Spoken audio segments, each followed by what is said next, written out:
মধ্যপ্রাচ্যের যুদ্ধ পরিস্থিতির মাঝেও আরও একটা ঘটনা ভাবাচ্ছে, আহমেদাবাদে বিমান বিপর্যয়। সেই আহমেদাবাদে ভয়াবহ বিমান বিপর্যয়ের পর এবার নড়ে চড়ে বসেছে কলকাতা বিমানবন্দর কর্তৃপক্ষ। বিমানবন্দরের 20 কিলোমিটারের মধ্যে যত বহুতল রয়েছে সেই বহুতল এবার নির্মাণের ক্ষেত্রে আরও বেশি করে পদক্ষেপ নেওয়া হচ্ছে। যতক্ষণ না পর্যন্ত বিমানবন্দর কর্তৃপক্ষ এনওসি দিচ্ছে ততক্ষণ পর্যন্ত পাস হবে না কোনো প্ল্যান।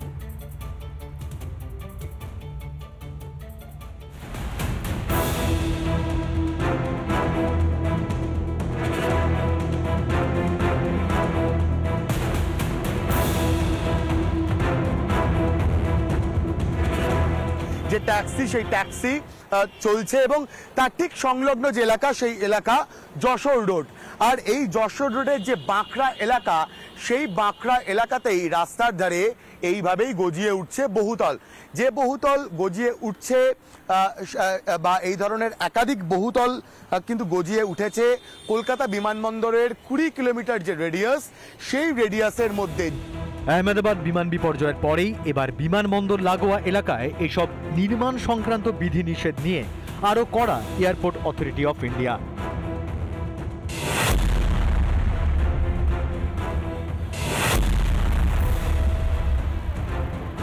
বিমানবন্দর সংলগ্ন বহুতল নির্মাণের ক্ষেত্রে আগেই নিয়ম ছিল, সতর্কতা হিসেবে এবার সেই নিয়মেই আরও কড়াকড়ি।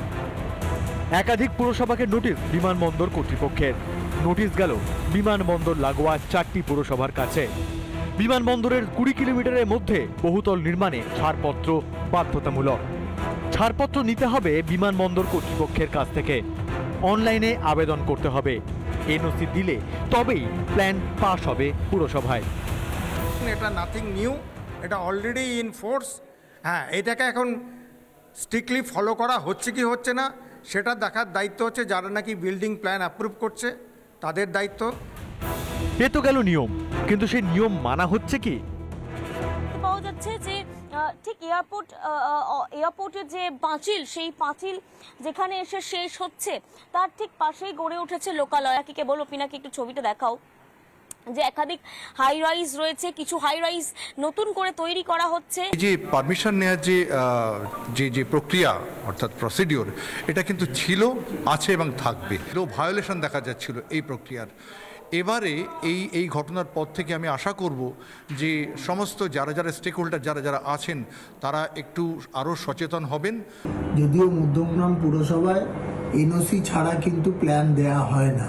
আমাদের যেহেতু একটা ফানেলিং জোন আছে যেখানে 10 মিটার অবধি হাইট আর কি অ্যাপ্লিকেবল, সেখানে 2-3টে ওয়ার্ড আর নিউ ব্যারাকপুরের কিছু অংশ যেখানে কিন্তু এই ধরনের বাড়ি অনুমোদন হয় না।